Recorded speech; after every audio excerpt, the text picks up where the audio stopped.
Tukisonga mbele, kamati ya afya katika bunge la Seneti imeelezea kufadhaishwa na kudhoofika kwa hali ya vituo vya afya vya umma katika kaunti ya Kitui. Kamati hiyo iliyotembelea hospitali ya kaunti ya Kitui ilitaja msongamano wa wagonjwa, vifaa vibovu na wagonjwa wawili kutumia kitanda kimoja, pamoja na uhaba mkubwa wa wauguzi kama baadhi ya changamoto hizo.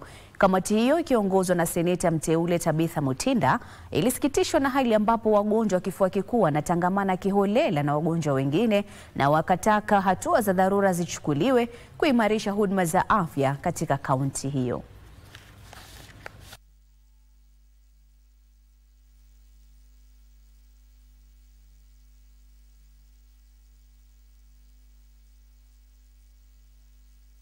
Discussions that we've had with the daktari and the CEC, chief officer, watu wa finance, hata wao wamejionea.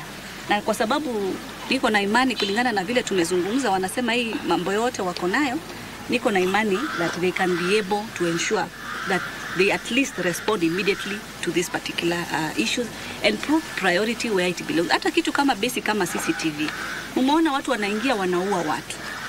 Wakikuja kuangalia hata hakuna CCTV. Jamani, ni vitu ambazo tu wanaweza shughulikia, ni mambo madogo. We'll do a very straightforward report under recommendations led by the chair, who is going to summarize this session, but encourage you that you can do better. We can make Kitui great.